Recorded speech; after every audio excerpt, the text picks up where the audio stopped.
and welcome to the Education Forum Show, where we explore trends and developments in the education sector. My name is Jemeo Nachiranda, your host for today. Well, the Skill Uganda project was introduced by the government to enhance the fundamental shift for skills development in Uganda. This program was able to join hands with the European Union Support Fund for Refugees and Host Communities through Enable. Well, our team took time to visit the West Nile, where we covered over 6 districts to find out the progress of this support to the Skilling Uganda project. Well, but first we shall take a look at Charles Okot, the intervention manager of Enable on the northern side of Uganda, that was able to tell us more about the project and also the different skills that are acquired by these refugees. Enjoy the show.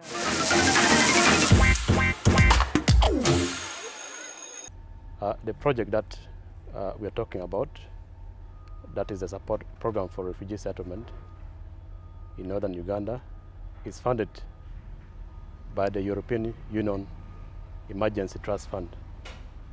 We signed an agreement with the EU on the 1st of July 2016. The objective of this project, the overall objective, is to reduce the risk of radicalization of vulnerable population within the refugee settlement and outside the refugee settlement, and also to implement activities that will help refugees to become resilient and self-sustaining. In terms of the specific objective, is to enhance the livelihood of the refugees, youth, women and girls, so that they're able to raise income that will help them to sustain their families or households. We work in 6 districts, I mean. That is Arua, Madiokolo, Terego, Yumbe, Ajumani, and Chiriandongo. The project has been implemented in 2 phases. The first phase started in 2016 up to November 2021. And there are 2 approaches that we implement. The first one is through grants. So as you move around, you'll see different NGOs, but also we implement through instant training. So we work through consultants or expert trainers who train livelihood groups in different skill sets as you'll be interviewing. In the first phase of implementation, we are able to train a total of 5,228 refugees and host community youth, women and girls. And in the second phase, which is still ongoing, but we have already trained about 1,800 refugees and host community. Now the success or the impact part of it, for the first phase, out of the 5,228, 65% of those who completed training were able to start up self-sustaining businesses. So we did a tracer studies, and we found that percentage of graduates were self-employed. That means they're running their own businesses. But also there's a smaller percentage that are employed with companies. Could be hotels, workshops, restaurants, some private sectors in the refugee settlement, but also others within the different urban centers. In this second phase, it is still ongoing, and I believe that this time the percentage of employment will increase. The reason why I'm saying it will increase is because we have an additional component. Unlike the first phase, in the second phase we have introduced post-training support. That means if somebody completes training, is given startup kits, then we have like 6 months to follow up, to mentor, to link to financial services, to link to market, So our expectation is that in this second phase, the percentage of those who will be employed will be much higher, though the tracer studies will be conducted in June. Well, that was Charles Sokot, the intervention manager of Enable on the northern side of Uganda, who talked and expressed the challenges faced by these refugees that included influx of the refugees, back and forth movement of these refugees, and so much more that he had to say. But stick around, we're still here on Education Forum. We were able to come across a few beneficiaries that shared their story about how they joined this program and so far what it has done for them till today. This is Abu Talib, a beneficiary from Educan, which is one of the NGOs that are partners in this program. Enjoy and stick around. I'm from Yumbe town. I am school dropout. Life was so hard, so difficult for me. This program of Enable Skilling Uganda, it came in 2018. That was when we were taken under an organization called the World Hunger. It was the one who supported by that time. That was the first time when Enable came here in Uganda. So we are the first pioneers of the program. I benefited. We were trained in a school called the CRP, Youth Skills Center, that side of Renokem. Then there we are taken to internship in Arua for 2 months. Then after that, I came back. They gave us some small startup kits. I came back. I started working. I saved money. Then there, I started acquiring my own things. I bought a transformer, I bought grinder, I bought a lot of things. Then I come and connect this power. In 2022, that was when I started off.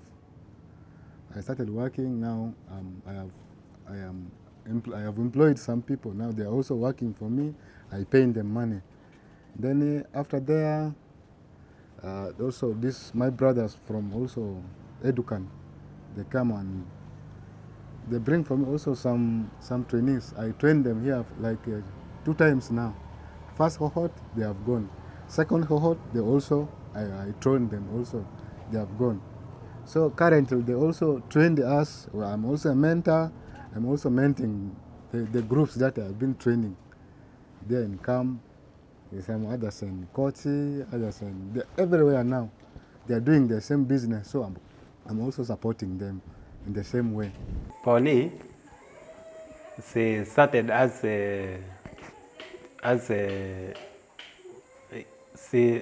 they came here for internship. Then from there, we started following, supervising them on what they are supposed to do, on the activities they are supposed to do. Coming to her selection, she was a hard-working lady. She was ready to work. She was committed. When we tell her to do this one, she did it perfectly, and she was interested in the work we have employed her. That's how we selected her for that job. My name is Jessica Timalo. I am from Arua. This is my village, Arua 2 cluster. So, but for now, I'm now in Yumbe, working with the Aura, a company called the Aura. So, I did solar repairing and engineering, and I'm so grateful to have this course, because the village where I am, people are really suffering, they don't have power, and that's the reason why I choose this course, so that I also help them. That is it. So by the names, I'm called Obedi Moses, and as my company have some students here who are helping us. Like for them, they are for either internship. So our company name is Arua Nobis, and we are located in Yumbe, opposite Shell petrol station. So this program is for, actually we are installing this power with these students of Educan whereby they're here with us for their internship. So for now, as we are working on the solar system and the Wenreco, whereby we are installing the changeover switch for the power so that we could be changing them automatically. So the benefits for this training for these students, I could say, for them to be market in the places. Secondly, to impact knowledge in them so that they are also one day they will be able to do this kind of job. And thirdly, to expose them in the world of market. As we continue working with them, I think with days and number of times, they'll have the experience in doing the work perfect. So many NGOs are involved in this program, and this is Pamela Kelto, the Country Director of Educans Uganda, who gave us a short and full-fledged background about Educans and so far what it has done for these refugees. Stick around and enjoy. In the past, we were training, providing skills training to many youth. But what happens after we were not tracking so well? So about 3 years ago, we decided that we need to begin to place these youth. We need to connect them to the world of work. And that meant that we need to change the way we do things. And we said now it's going to be skills for employability. So we wrote to Annabelle and we said, this is our proposal. We are going to implement the 7 steps to work, to totality. And what does that mean? In the 7 steps to work, we shall start with assessing the TVET, that's the training provider, to look at what skills they're providing, and then train their teachers. We identify the gaps and train their teachers or the instructors. After training their teachers, we are training them to be able to profile the jobs that are there. And in this call for proposals, there were so many other trades that were there, but we chose, I think, the 4 most difficult trades to implement. We chose motorcycle repair and maintenance. We chose solar installation, management and maintenance, and then we chose welding as a trade, and then horticulture. And these 4 trades, why we chose them was that we had worked with the training provider, that is Lokopio Hills Technical Institute, prior. And we had done a labor market assessment with them. And these are the trades we noticed that were trending in Yumbe at the time we were writing this proposal. So we developed this proposal. Of course, we were asked, these are male-dominated courses. How are you going to implement it? How will the females come? So during the recruitment and when we were recruiting trainees, it was so interesting that most of the ladies went for welding, solar, and motorcycle. And fewer of them went for horticulture, which was also like a surprise. So we have more, and I want to believe that you are able to visit some of them. You'll find them on top of buildings installing a solar. You find them working on a motorcycle. You find them welding, busy. So for us, we thought this could be is really a game changer, because we are seeing male-dominated courses being taken by the females. But I want to also let you know that most of these females are actually from the refugee community who were so focused on doing the male-dominated courses. So that is where we had to sink in with Annabelle, because we wanted to, in this project, we are looking at how do we provide employment to the youth. So that could only be happening by giving them the skills and then connecting them to the world of work. And they're working in groups. Why we chose the group model approach is because these trades all need support from each other. You're not going to call yourself a solar installation technician if you work solo. Because you'll be on top of a building, you need someone to give you a helping hand. So unless you work in a group, it is difficult. Welding the same, as you do the measurements and all that, you need someone to be able to provide that backup support. So you have to work in a group. But also we are looking at Uganda. Uganda now, most of the programs, the funding, government programs, come to look at youth working in groups.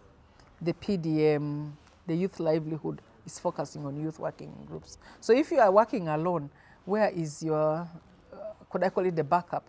Where is your collateral? You cannot go to look for a loan as a starter human being in a bank, in an entrepreneur. You need to have the backup of the group.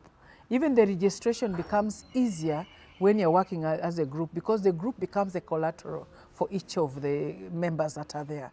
So we chose that approach.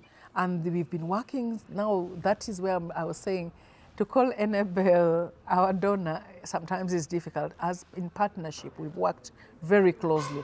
When we find it becoming really hard, we consult, and we are able to be provided with that kind of support and say, okay, maybe why don't we do it this way? It worked somewhere like this. Do you think it can work for you? So we've been working, we can't call it an Educans program alone. It's a project that we've worked in partnership with Enabel, and the partnership so far is so good. What we are trying to follow is the Rehope strategy.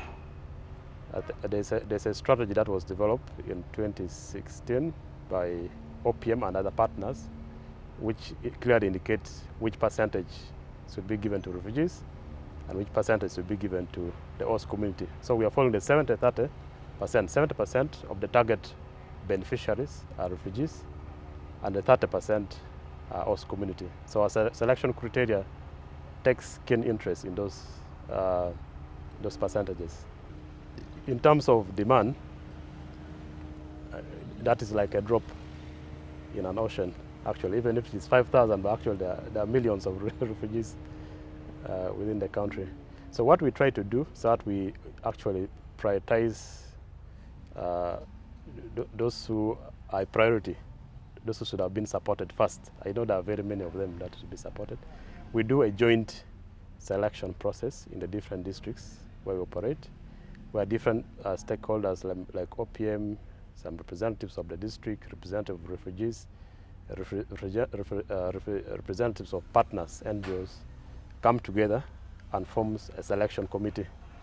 So once all these applications are received from different directions, whether from refugees and host community, this selection committee sits and reviews the application, but also those, after reviewing the application, is shortlisted, and then those who go through are invited for oral interview by the selection committee, so they're able to dig more and find out whether they're actually supposed to be supported, or could be the others that have already previously benefited from somewhere, and it could be they're just repeating. We try to take into consideration all those other vulnerability criteria according to UNHCR standards. And then afterwards, we also take note of the target of the different projects. So we make sure that those who are selected are within the targets that have been agreed on by the committee. Thank you. We are still here on the Education Forum show, and right now we are going to have a word from an official from the office of the Prime Minister, Fred Buzu, who handles different sectors in the Bidibidi settlement. Hope you enjoy the show.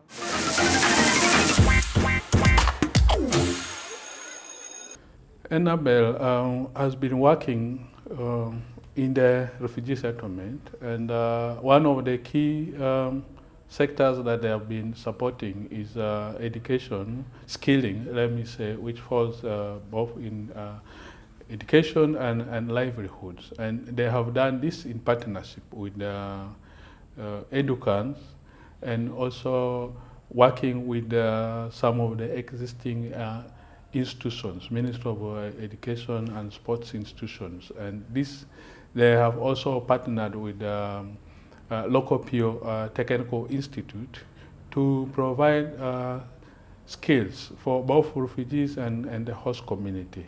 So a number of learners have been trained, both refugees and host community, in different skills.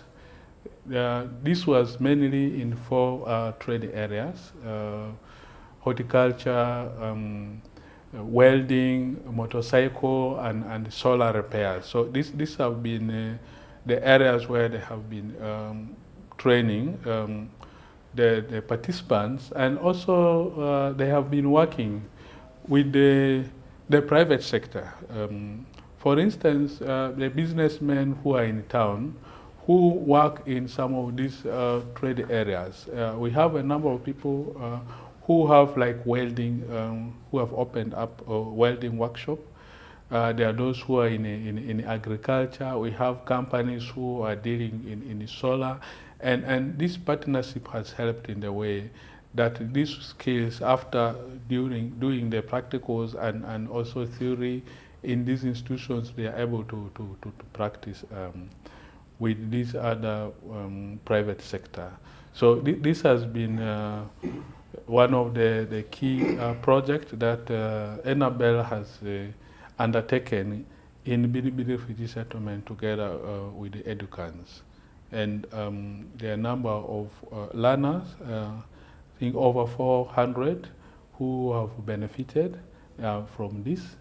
And they are in various fields now outside there. And this is in line with our approach of self-reliance.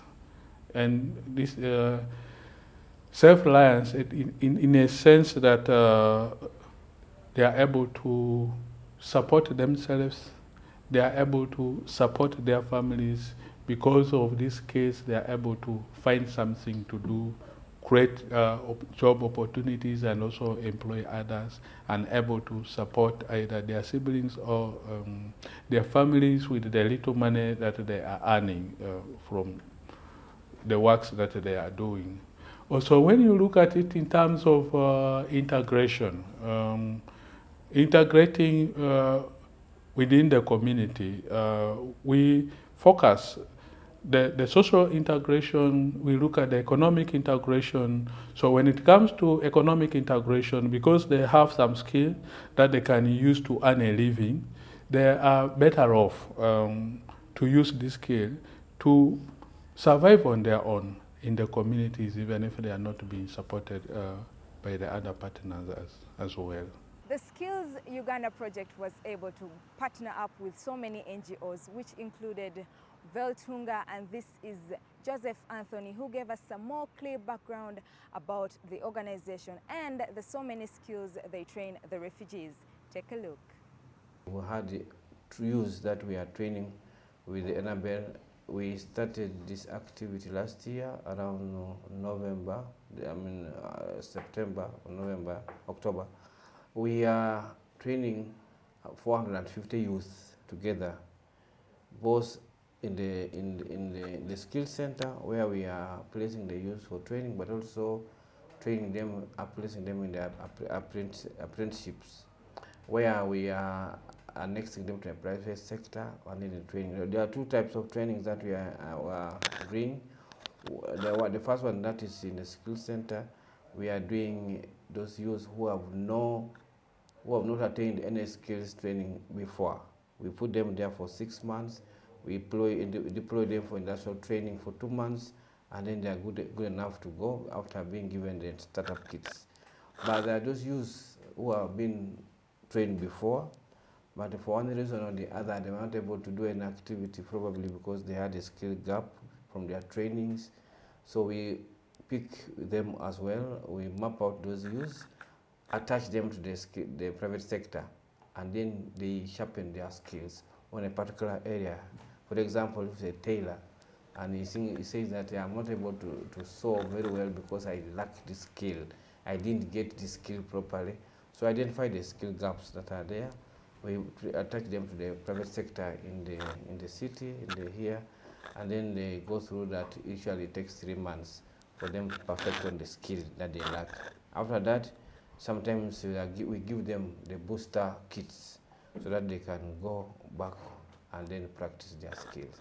we are working with the youth, of course, who come from both Southern Sudan and then the host community, the Ugandans. They have a similar characteristics, and that is some of them fell out of school. Of course, the other ones from South Sudan fell out of school because they had to run away. But in Uganda here, of course, most of them have fallen out of school because they didn't have school fees. They lacked school fees, for example, and some of them just became stubborn, of course, not to study. But we work with them, we identify these youths, and then work with them. Those ones that we have trained already are really very good. The ones who have trained were very good. I mean, they are working. Some of us, they about 80% to 90% of them are employed. They either employed, self-employed, or they are being employed by some institutions, some private sector organizations.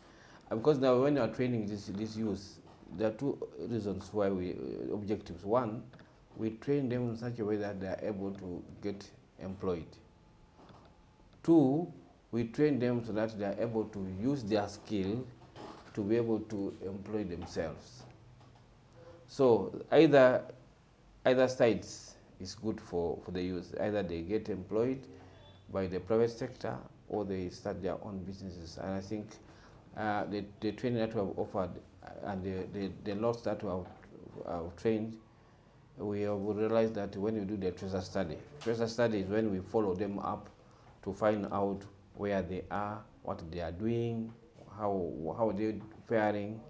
About 80 to 90% of them are either self-employed or employed. Of course, there are those few guys who are lazy, who think when they want to blame everyone and every situation for failing to do what they want to do and they're supposed to do. They are there. In every environment, there are people who blame themselves, blame the environment, blame the tools they use for failure to do anything. So that percentage, about 10% is there also. But at least the larger percentage is doing something constructive, and they have testimonies they give. My name is Saidat Masika. I'm someone from Congo. I'm living here in Uganda because I'm a refugee. I'm a tailor. Before I've started this business of tailoring, I was schooling. So after that, I get pregnant. After I get pregnant, so I decided to learn how to make clothes. So I start learning from Butembo. It is there in Congo. After learning, then we came here in Uganda as refugees. Then I start my business here in Uganda. So after that, I was having some problem about tailoring. Then after that, I have this opportunity of these people, Wenabel. They teach me how to sew a shirt because at first I didn't know how to make menswear. So they teach me how to make menswear, shirt, trouser, what. Then now I'm ready. I thank you people to pay my school fees, to support me. Then I'm happy.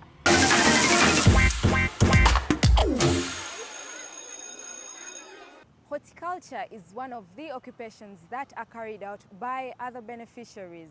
Well, this is a very different group from Madiokolo that showed us what really they do and so far how they have gained out of this training. Stick around. We have been training in horticulture. Normally, we have been doing the growing of tomato, eggplant, then these other crops like cabbage, sukuma wiki, and the onions. We are 15 in numbers. We have 11 males and 4 females. So we have been working together in our demonstration block that was in that side of the river. So here we are now doing it in each and everyone's garden individually. There's a success, and we also facing some challenges. Like us here, we have been facing mostly the challenge of transportation. So whereby we have far markets, like the nearest market here we are using is Bandili, around 7 kilometers from here. Whereby if you use this tricycle, people can take for you a sack of your product at 10,000 to 15 there. So that has been a lot of challenge for us. But out of all these challenges, we also get some monies, even a good amount of money for each and every one of us in this group here.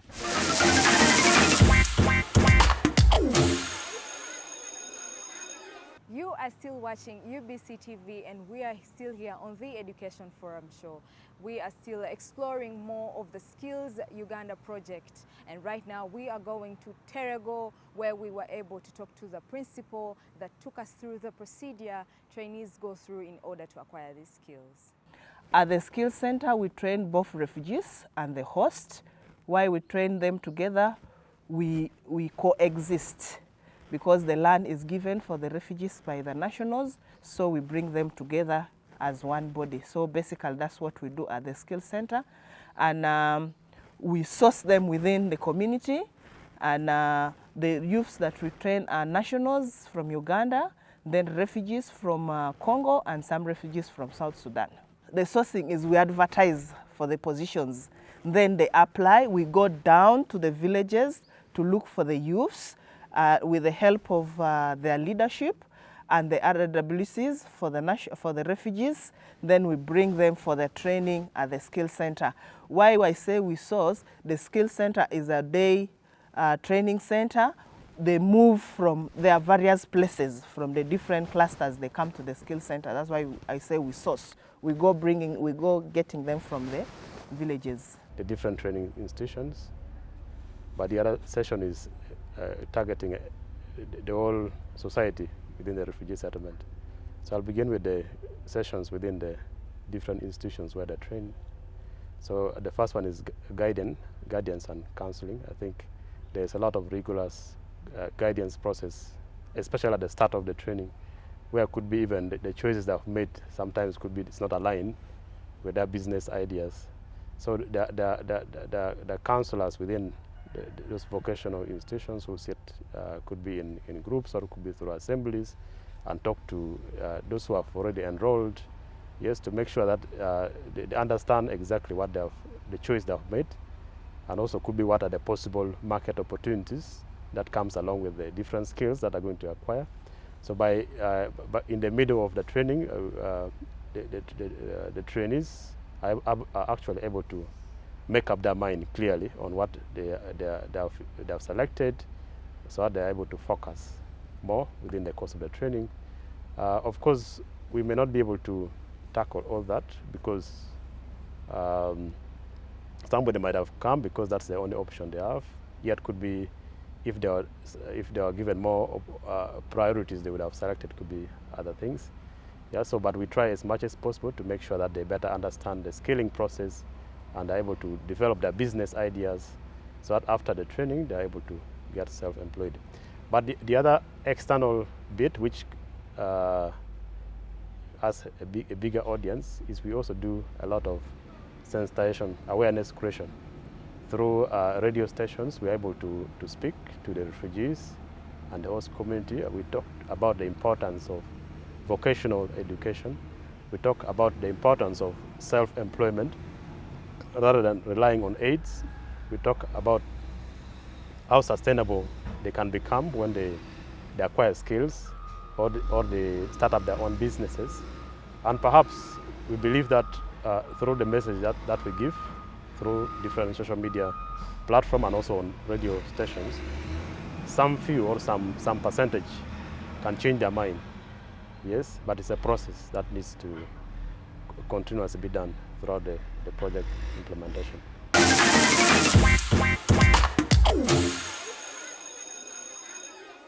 You are still watching UBC TV, and we are still here on the Education Forum show. Veltunga Educan and Window International are one of the NGOs that work with Enable in order to implement this Skills Uganda project.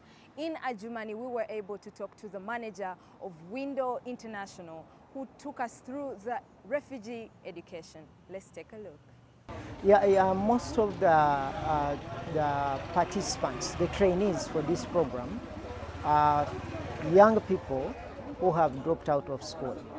As I said, that Window does refugee education.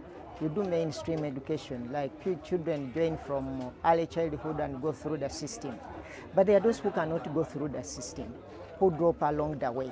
So those who drop along the way, they would have missed out, and the investment that is put in them would have been lost. I've trained and educated you up to senior 3, but you are dropping out. You don't have a certificate, you don't have anything.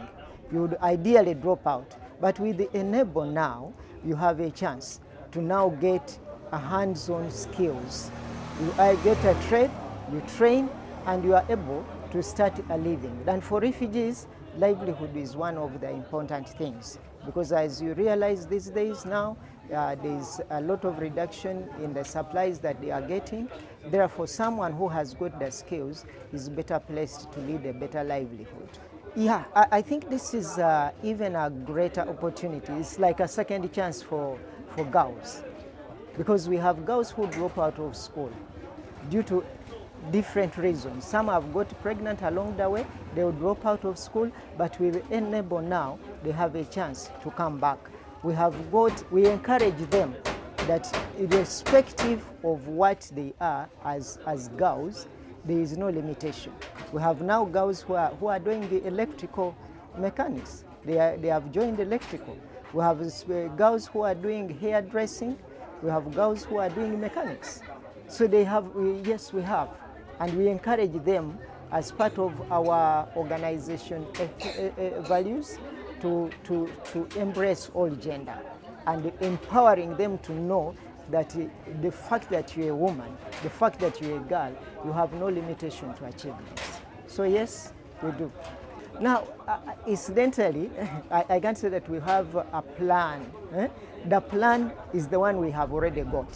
Right now, as I talk, the few that we have trained are already skilling others.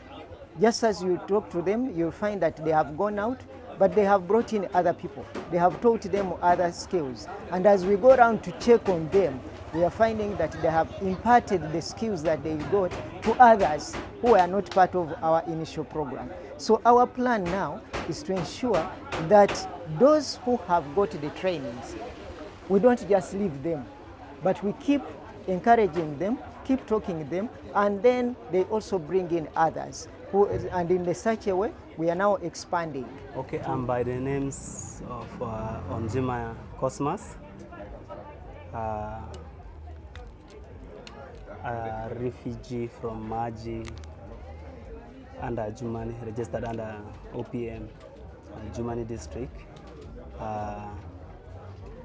As per now, I am an electrician.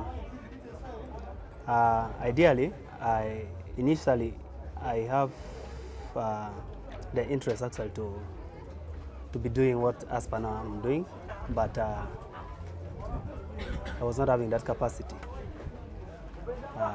There was no access actually to be impacted with the knowledge. So when Window Trust came in with the advert, that's when I applied and I was considered as a successful candidate. So we went through the interview, I was taken, and we undergone the training. The training was actually meant for 4 months. We went for intensive 3 months. The intensive was actually done in town. It was done in Adjumani town in one of the workshops. So we went over the training. When we finished our training, I realized I was impacted with knowledge, both electronics and electricity. Matches, it wasn't all that enough, but I realized, I came with the realization that I was able to do. I think some of the basics needs in electronics, basically troubleshooting when a machine has some problem, troubleshooting, and then getting solutions to some of the faults that are incurred with the machine. I think one of the things that I've realized actually after the training was that I was able at least to get some little money, which wasn't the case before. So I was able to at least to get some little money, like at least like 5,000. Matches the location we are in wasn't all that busy.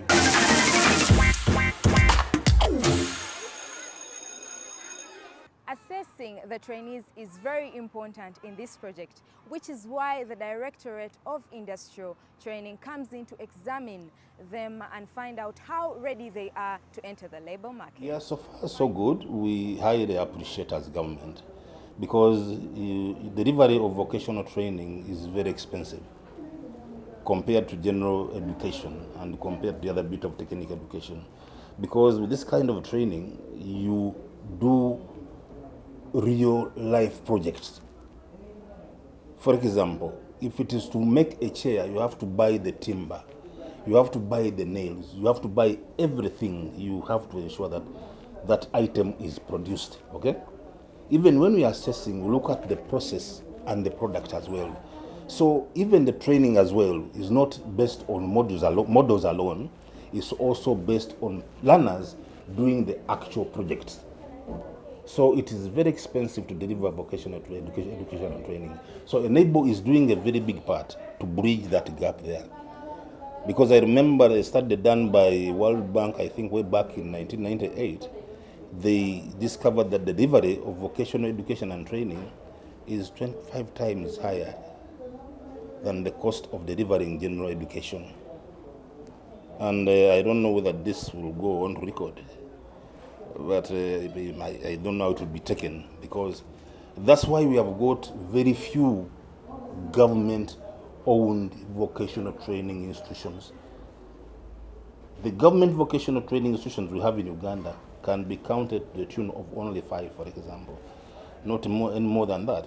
But our focus as a government of late is that we are promoting employable skills. But through which institutions are we talking about now? If the government has only 5 vocational training institutions.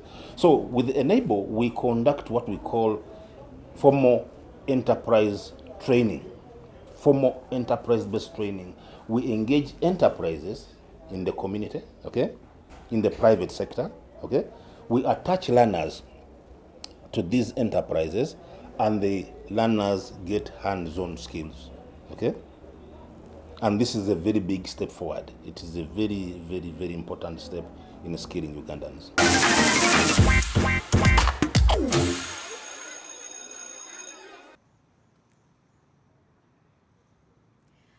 Well, that brings us to the end of the Education Forum show.